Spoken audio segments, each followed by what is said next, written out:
Então, aqui eu coloquei uma imagem em preto e branco como referência, que eu não uso essa imagem para pintar, não recomendo que se utilize essa imagem em preto e branco. Usei apenas como referência para ilustrar o que eu quero dizer agora. Que nós vamos falar aqui sobre esse preto e branco. A questão aqui é, o artista ao pintar ele tem que encontrar essas variações de preto e branco como está a imagem à direita. Olhar as cores da esquerda e identificar o claro-escuro à direita. No caso, fazer essa identificação, essa imagem criada pelo preto e branco em que eu coloquei em um programa de edição de imagem, gerei esse preto e branco, o artista ele tem que, de alguma forma, fazer essa leitura. Ele não precisa necessariamente fazer um estudo em preto e branco. É bom fazer, quanto mais estudo, melhor. Fazer um estudo a carvão, fazer um estudo ou com grafite, uma folha 4 dessa cabeça, desse desenho, não importa. Fazer a identificação desse claro-escuro é importantíssimo para achar os valores da sua pintura, os valores tonais. Obviamente, uma máquina, né, que quando joga no programa, ele vai gerar uma imagem. O ser humano ele tem que ser capaz de fazer isso por conta própria. Eu não recomendo que nenhum artista ele pule um estudo de claro-escuro, porque o Photoshop ou qualquer outro programa faz essa identificação do preto e branco. É bom fazer esse estudo, por mais tempo que leve, 1 hora, 2 horas, 3 horas, 2 dias, 3 dias, não importa. É bom fazer o estudo em preto e branco. Fazer esse desenho todo em um papel é importantíssimo antes de fazer a pintura. Eu fiz o desenho dos contornos de um caderno durante o processo de pintura. É legal, interessante fazer. Alguns artistas têm mais prática e tal, não fazem questão, mas é recomendável, é interessante, é bom fazer. E a ideia aqui é como essa imagem mostra. Identificar esse claro-escuro, essa sombra à direita, tem uma sombra interessante. E eu mesmo acho que essa identificação do claro-escuro aqui está um pouco estourada. A sombra à direita está muito escura, mas ela existe. O cabelo é onde está o preto mais intenso, na minha opinião. E essa sombra à direita é um tom mais alto, ele não é tão escuro. Temos a sobrancelha e os olhos, onde tem áreas escuras, como a imagem mostra. Temos essa sombra no nariz, a sombra da bochecha, toda a parte lateral do rosto dela, para quem vê ao lado direito. Temos toda essa forma do sofá, que tem esses cinzas, essas variações de tonais de cinza. E esse lençol atrás dela, que tem um meio tom, né, um cinza, um meio tom. E o vestido, que tem tons mais altos, né? Que não são tão altos quanto a imagem mostra. Eu já acho que não é tão branco como esse preto e branco que coloquei mostra. São meio tons, são cinzas, variações de cinzas no vestido com alguns toquinhos de branco. Tendo, né, como cor, tendo uma presença interessante do branco e do violeta de cobalto mais claro, né? Não, violeta de cobalto mais azulado. Agora eu mostro, essa é a variação de preto e branco correta que vocês têm que identificar, seja ao fazer um estudo ou olhando a imagem colorida. A outra imagem estava mais estourada, ou seja, havia um preto mais intenso e um branco mais intenso.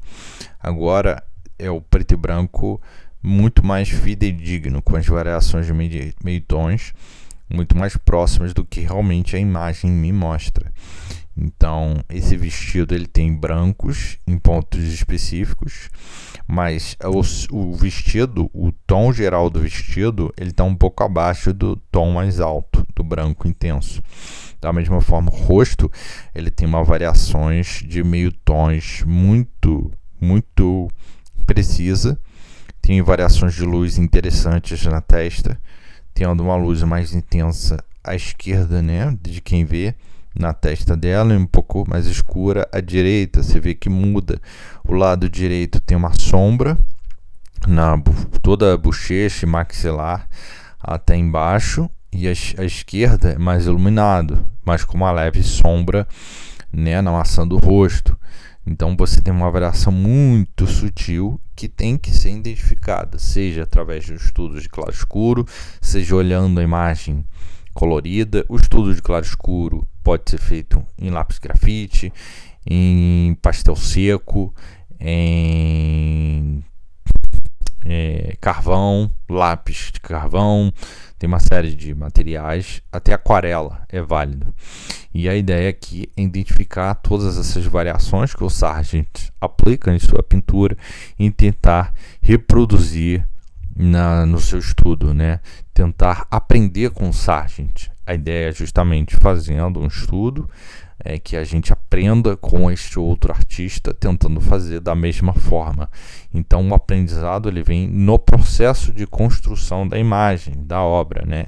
Durante a construção a gente vai entender, vai criar hipóteses, vai pensar em procedimentos e vai entender e vai tentar chegar perto do que o artista fez. Não é necessariamente gerar uma imagem idêntica, final e realizada, né? Realizar um estudo é entender o processo para chegar até aquele resultado final. A gente não precisa ficar desesperado, né? Um estudo ele não tem absolutamente nada a ver com uma cópia. A cópia é querer um resultado final idêntico. Da mesma forma que jogar uma imagem no scanner e apertar um botão para sair idêntico e colorido do lado, que é a cópia. Aqui a gente quer fazer um estudo, entender, analisar, tentar entender o passado, né? Como um historiador, mais ou menos, né? A gente olhar a imagem e, no caso, o historiador ele vai ler livros. Aqui não, a gente vai criar hipóteses a partir de outros estudos, todos os nossos estudos sobre esse tipo de procedimento de pintura, que é o procedimento de pintura à la prima. Então cada pessoa vai ter uma experiência, um conhecimento sobre esse assunto, e a partir disso, pintando essa obra, vai começar a entender algo, vai começar a tentar. Pode ser que na primeira tentativa vai ficar muito ruim, na segunda vai ficar um pouco melhor, e na terceira melhor ainda, né? Essa pintura aqui eu não fiz um estudo fidedigno. O resultado final eu resolvi deixar mais colorido, mas a obra ela não é necessariamente tão colorida, ela tem uma procura de controle tonal bem alta. Eu vou começar falando aqui dessa imagem dessa variação de claro escuro, né?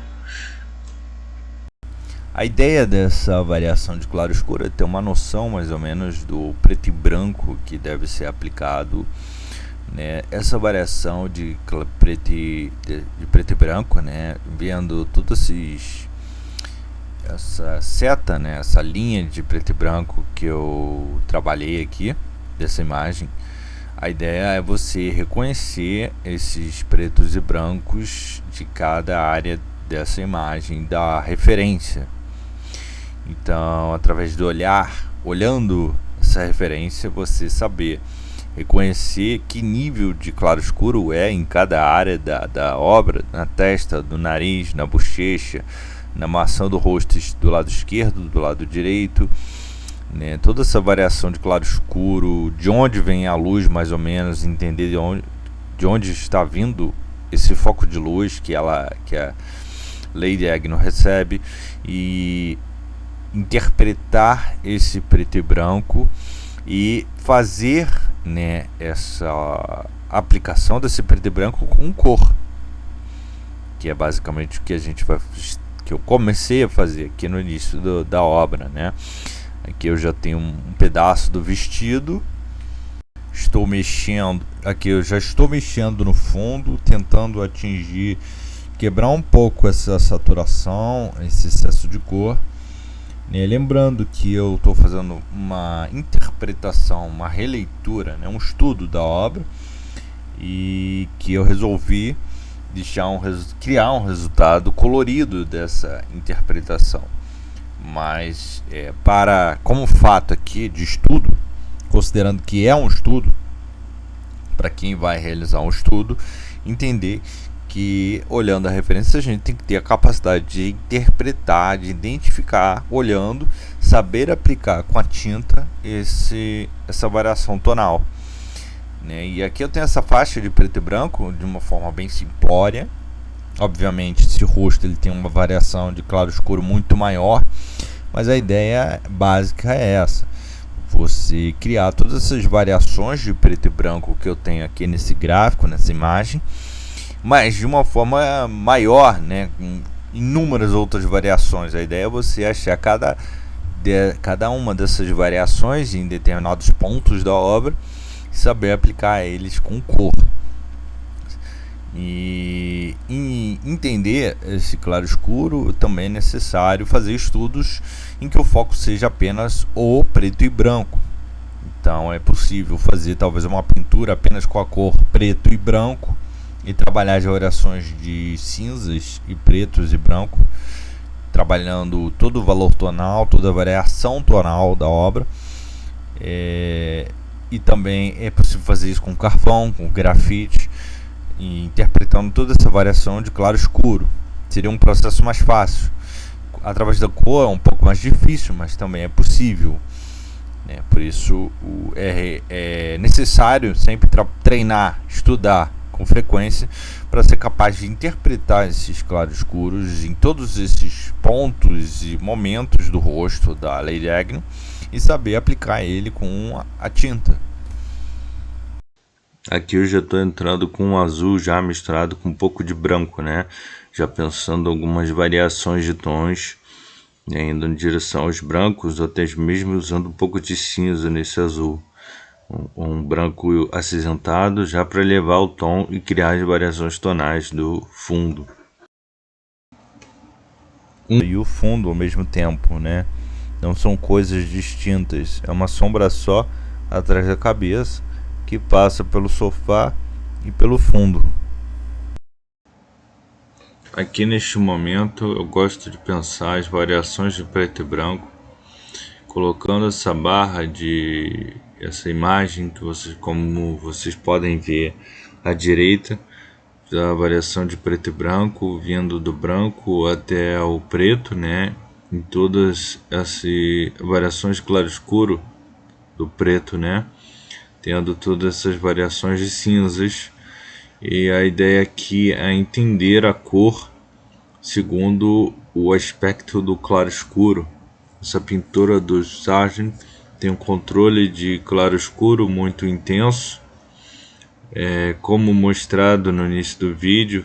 Através do meu vídeo eu mostro que é interessante pintar em algumas telas e usar um monte de tinta de cinzas em que você mistura as suas cores em determinados cinzas que você acredita que tem um padrão tonal, né, que você precisa aplicar aquela cor, né?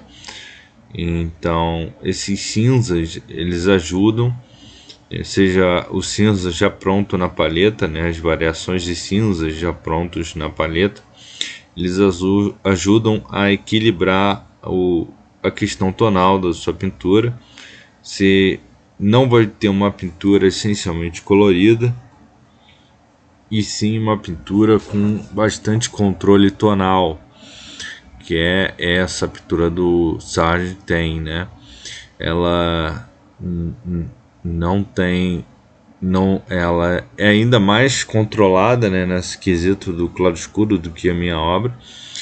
E eu acredito sim que ele possa ter usado bastante cinza para equilibrar essas cores antes de aplicar sobre a tela. É possível. E a pintura tende a não ter tanta cor, né? Até porque eu fiz uma versão mais colorida da própria versão do Sargent. A do Sargent me parece ter um controle tonal muito intenso, muito bem feito. E sim, é possível usar esses cinzas, esses preto e brancos. E essa imagem ajuda a gente a entender, né, que mesmo que se implore, a ideia é você ter a capacidade de usar a cor dentro desse espectro de variação tonal, né? Você saber que as cores elas passeiam por todas essas variações de tons, né? Seja o branco, um branco mais escuro, o branco um pouquinho mais escuro, né? Você tem que 1, 2, 3, 4, 5, 6, 7, 8 variações até o preto, né? O ideal é você ter a capacidade de encontrar aí centenas de variações entre o branco e o preto, né? E quanto mais variações você identifica, né? Quanto mais possibilidades de preto e branco e de cinzas você identifica, mais o seu olhar vai estar bem treinado, mais sutil e refinado sua pintura vai ficar, né? E a ideia aqui é você saber olhar essa referência, identificar esses tons, né? Exatamente o tom, né? E você aí vai conseguir desenvolver o que a gente chama de valor tonal, né? Que é o tom aplicado ali naquela área, da forma com que ela foi aplicada pelo artista, né? No caso, quando você faz uma pintura do natural, você tem que identificar o valor tonal a partir da sua referência, do que você vê, né? E o valor tonal está associado ao que a gente vê, né? Que é o valor associado àquela área, né? O claro escuro referente àquela área, né?